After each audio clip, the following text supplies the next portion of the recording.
ఆదివాసీలతో ఒకవైపు ఆదివాసీల కోసం పోరుబాట సాగిస్తున్న మీరు వారిలోనే కొంతమంది వ్యతిరేకంగా యుద్ధం చేస్తున్నారు ప్రభుత్వానికి అనుకూలం. ఇది ప్రతిబంధకంగా ఉండదంటారా మావోయిస్ట్ పార్టీకి? ఏ ప్రతిపత్తికాలు లేకుండా విప్లవం విజయవంతం కాదు. విప్లవం విందుభోజనం కాదు కదా. చాలా రకాలు మీరు అన్నట్టు కులం సమస్య ఉంటుంది విప్లవంలో లొంగిపోయినటువంటి వాళ్ళు, ద్రోహులుగా మారిన వాళ్ళు సృష్టించేటువంటి సమస్యలు ఉంటాయి. విప్లవంలో కులం సమస్య ఉంటుంది. విప్లవంలో పార్లమెంటరీ రాజకీయాల భ్రమలకు సంబంధించిన సమస్యలు ఉంటాయి. ఈ సమస్యలన్నీ పరిష్కరించే క్రమంలోనే విప్లవం పురోగమిస్తుంది. మీరు నక్సల్బరీలో గ్రామంలో, శ్రీకాకుళంలో ఒక ఏజెన్సీలో విప్లవం ప్రారంభమైన నాటి నుంచి కనుక ఇవాటి దాకా పరిణామాలు కనుక చూసినట్టయితే ఇవాళ చాలా విస్తరించినటువంటి దండకారణ్యం లాంటి చోట 10 సంవత్సరాల జనతా రాజ్యం ఏర్పాటు చేసుకున్న స్థితిలో విప్లవోద్యమం ఉన్నది. అయితే ఇంట్లో ఉదాహరణకు నిన్న ఏఓబీలో జరిగినటువంటి నష్టం మామూలు నష్టం కాదు. అయితే సముద్రానికి చాలాసార్లు తుఫాన్లు వచ్చినాయి కానీ సముద్రం పోలేదు. ఇది అటువంటి ఒక తుఫాన్ అంతే. ఈ తుఫాను వచ్చినప్పుడు అంతా అయిపోయినట్టుగానే అనిపిస్తుంది, అంతా డివాస్టేషన్ లాగానే కనిపిస్తుంది. కానీ డివాస్టేషన్ తర్వాత ఒక డెల్యూజ్ వస్తుంది. డెల్యూజ్ అంటే ఒక ప్రభాత వెల్లువ. ఈ ప్రభాత వెల్లువ మళ్ళీ ఏఓబీలు వస్తుంది. అది జరిగించాలి. ఉదాహరణకు కేంద్ర కమిటీ నాయకత్వం 3 తీసుకుపోయి చంపేశారు. అప్పుడు ఎంత నష్టం అనిపించింది. కానీ విచిత్రం ఏమిటంటే పార్టీతో ప్రభుత్వం చర్చలు జరపాలని అనుకోవడం అనేది ఆ 3 నాయకత్వాన్ని కోల్పోయినాకనే జరిగింది. వాళ్ళు ఉండగానే ఆలోచన ఉన్నది కానీ చర్చలు జరిగింది వాళ్ళని కోల్పోయినాకనే జరిగింది. మీరు చెప్పే ఇంత నష్టం జరిగిన తర్వాత కూడా మళ్ళీ 2009 కాలంలో కేంద్ర ప్రభుత్వం పార్టీతో చర్చలు జరపాలనుకున్నది కిషన్జీ జంగల్ మహల్ ఉద్యమాన్ని నిర్మాణం చేసే రోజుల్లో. దానికి చిదంబరం మళ్ళీ మోసం చేసి ఆజాదును ఆ విషయం మాట్లాడడానికి దండకారణ్యం పోతున్న ఆజాదును ఆయన వెంట ఉండేటువంటి హేంపాండేను పట్టుకొని చంపేశాడు. కానీ లేకుంటే అంటే కేంద్ర ప్రభుత్వం కూడా చర్చలు జరపక పరిస్థితి.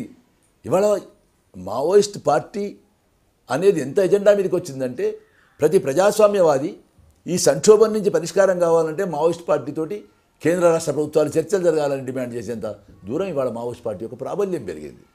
అంటే మావోయిస్ట్ పార్టీ ఒక రాజకీయ పార్టీగా జస్టిస్ ఎంఎన్ రావు ఒక తీర్పు చెప్పాడు. శాఖమూరి అప్పారావు జైల్లో ఉండి ఒక పిటిషన్ ఏదో సమస్య మీద వేశాడు. దాంతో సంబంధం లేకుండా ఒక అబ్జర్వేషన్ చేశాడు జస్టిస్ ఎంఎన్ రావు. ఇంతకాలం మనం అందరం నక్సలైట్ల సమస్య అని సమస్యగా చూస్తున్నట్టున్నాం. ప్రజలేమో నక్సలైట్లను పరిష్కారంగా చూస్తున్నట్టున్నారు. మన మౌలిక సమస్యల పరిష్కారానికి అన్నిటికీ గాంధీయిజమే మార్గం అని కొందరు అనుకున్నట్టుగా, అంబేద్కరిజమే మార్గం అని కొందరు అనుకున్నట్టుగా, మావోయిజమే మార్గం అనుకున్నటువంటి కూడా ఎక్కువ మంది ఉన్నట్టుగా కనపడుతున్నది. అటు నుంచి ఆలోచిస్తే పరిష్కారాలు దొరుకుతాయేమో అని జస్టిస్ ఎంఎన్ రావు హైకోర్టు జడ్జిగా ఉన్నప్పుడు అన్నాడు. కనుక ప్రజలు ఈ మధ్యతరగతి వాళ్ళు, ఈ బుద్ధిజీవులు వీళ్ళందరూ అనుకున్నట్టుగా నక్సలైట్లను సమస్య అదే రాజకీయ ఆర్థిక సమస్యను, అది శాంతి భద్రత సమస్యను ఇట్లా అనుకోవడం లేదు. అది రాజకీయ పరిష్కారం అనుకుంటున్నారు, అది సామాజిక పరిష్కారం అనుకుంటున్నారు, అది సాంస్కృతిక పరిష్కారం అనుకుంటున్నారు, అది విముక్తి మార్గం అని అనుకుంటున్నారు.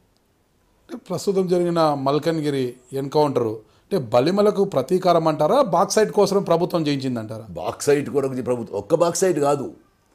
ఇప్పుడు ఎంత పెద్ద ప్రోగ్రాం ఉన్నదంటే చంద్రబాబు నాయుడుకు ఫస్ట్ థింగ్ ఇది ఒక ప్రపంచవ్యాప్త ప్యాకేజ్ లాగా జయరాం రమేష్, వెంకయ్య నాయుడు, చంద్రబాబు నాయుడు ముగ్గురు కలిసి చంద్రశేఖరరావు గారికి ఒక ప్యాకేజ్ ఇచ్చారు. నీకు తెలంగాణ, నీకు నీ తెరాస పార్టీకి తెలంగాణ, చంద్రబాబు నాయుడుకు పోలవరం ప్రాజెక్టు, ఇది ప్యాకేజీ. ఈ ప్యాకేజీ ప్రాతిపదికనే తెలంగాణ రాష్ట్రం ఏర్పడ్డది. ఈ ప్యాకేజీలో భాగంగానే తెలంగాణ రాష్ట్రం నుంచి 7 మండలాలు వేరు చేసి ఆంధ్రప్రదేశ్లో కలిశారు. ఈ 7 మండలాలు భద్రాచలం డివిజన్లో ఉండేటువంటి ఆదివాసీ మండలాలు. అక్కడ పోలవరం ప్రాజెక్టు నిర్మాణం జరుగుతుంది.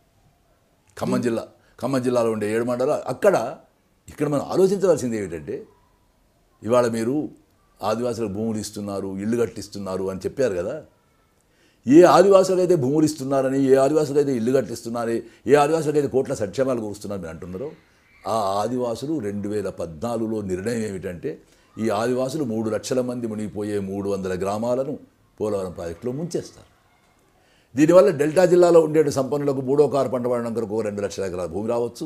అంతకంటే మించి విశాఖపట్నం నుంచి పోలవరం వరకు ఇండస్ట్రియల్ కారిడార్ వస్తున్నది. ఈ ఇండస్ట్రియల్ కారిడార్ కోసం దాదాపు 30-40 ఎంఓయూలు బడా కంపెనీలతో, బహుళజాతి కంపెనీలతో ఏర్పడిపోయాయి. టూరిజం ఇండస్ట్రీ వస్తున్నది. ఇవన్నీ అందుకోసం నీళ్లు, కేవలం వ్యవసాయం కోసం నీళ్ళు అయితే ఎన్ని కావాలి, పరిశ్రమల కోసం నీళ్లు కావాలి. అట్లాగే కోస్టల్ కారిడార్ నిర్మాణం చేస్తున్నాడు. నెల్లూరు నుంచి శ్రీకాకుళం వరకు కూడా అటు మత్స్యకారుల జీవితాలు విధ్వంసం చేస్తూ ఇటు ప్రజల జీవితాలు విధ్వంసం చేస్తూ కోస్టల్ కారిడార్ వస్తున్నది, నెల్లూరు నుంచి శ్రీకాకుళం వరకు కూడా పవర్ ప్లాంట్స్ వస్తున్నాయి. శ్రీకాకుళంలోనైతే థర్మల్ పవర్ ప్లాంట్ వస్తున్నది. శ్రీకాకుళం కొవ్వాడలో వజ్రాల గనులు తవ్వుతున్నారు, వజ్రాల యొక్క తవ్వకాలు జరుగుతున్నాయి. సరే, అమరావతి కొరకు జరుగుతున్న విధ్వంసం మీరు చూస్తే ఇన్ని తీర్ల విధ్వంసాల కోసం, ఇన్ని తీర్ల విధ్వంసాలకు ఆటంకంగా ఉన్నటువంటి పార్టీ, సరే ప్రజాస్వామ్యవాదులు ఉన్నారు, ఇతరులు ఉన్నారు, కానీ ముఖ్యంగా ఒక నిర్మాణయుతమైనటువంటి పార్టీ మావోయిస్ట్ పార్టీ. అది ముఖ్యంగా ఉత్తర ఆంధ్ర జిల్లాలో 3 జిల్లాలలో బలంగా ఉండి ఈ బాక్సైట్ తవ్వకాలను నిర్ద్వందంగా వ్యతిరేకిస్తూ ఉన్నది. కనుక ఇది ఆపరేషన్ మైనింగ్ మాఫియా. ఈ మైనింగ్ మాఫియాకు ఇంతకుముందు చెప్పినట్టుగా ఆదివాసులు అనేటువంటి చెరువులో మావోయిస్టులు అనేటువంటి చేపలు ఉన్నవి, ఈ చేపలను ఏరివేయాలి. ఈ క్రమంలో ఆదివాసులు విస్థాపితులు అవుతారు, ఆదివాసులు నిర్వాసితులు అవుతారు, ఆదివాసులు చచ్చిపోతారు. మావోయిస్టులను చంపుతున్నారు అనేటువంటి ప్రస్తావన మేము ఎంత తెస్తున్నప్పటికీ మావోయిస్టుల కంటే 2 రెట్లు 3 రెట్లు ఆదివాసులను చంపేస్తున్నారు. ఎందుకంటే వాళ్ళని ఖాళీ చేయించాలి కదా, వాళ్ళది ఆ భూమి. వాళ్ళ భూమి మీద వాళ్ళ అధికారాన్ని కోసం పోరాడుతున్నప్పుడు వాళ్ళ మధ్య నిలబడడానికి మావోయిస్టులు పోయిన వాళ్ళే తప్ప మావోయిస్టులు అక్కడ తమ రాజ్యం కోసం, అక్కడ తమ ఆస్తి కోసం పోయిన వాళ్ళు కాదు. వాళ్ళు మల్కనగిరి ఎన్కౌంటర్ ఏకపక్షం అంటున్నారు. అంటే వారు నిద్రపోయినప్పుడు, వాళ్ళ నిరాయుధాలుగా ఉన్నప్పుడు, రోల్ కాల్లో ఉన్నప్పుడు మొదటి పూర్తి సమాచారం రావాలి. కానీ జగబంధు అనేటువంటి వాళ్ళ కార్యదర్శి, వాళ్ళ ఒక బాధ్యుడు ఇచ్చినటువంటి స్టేట్మెంట్ ఏమిటంటే, ఇవాళ ఒక పత్రికలో వచ్చింది కూడా చూస్తే రోల్ కాల్ నేమ్స్ రాసినటువంటి స్కెచ్ పెన్తో రాసినటువంటి కాగితము కలం అక్కడ పడి ఉన్నాయి. ఈ రోల్ కాల్ సమయంలో జరిపిన కాల్పుల్లో 18 మంది చనిపోయారు, 14 మంది వీళ్ళు, 4 వీళ్ళు. ఈ 4 విషయం అనుమానం ఉంది, ఈ 14 మంది వీళ్ళు అని ఒక లిస్టు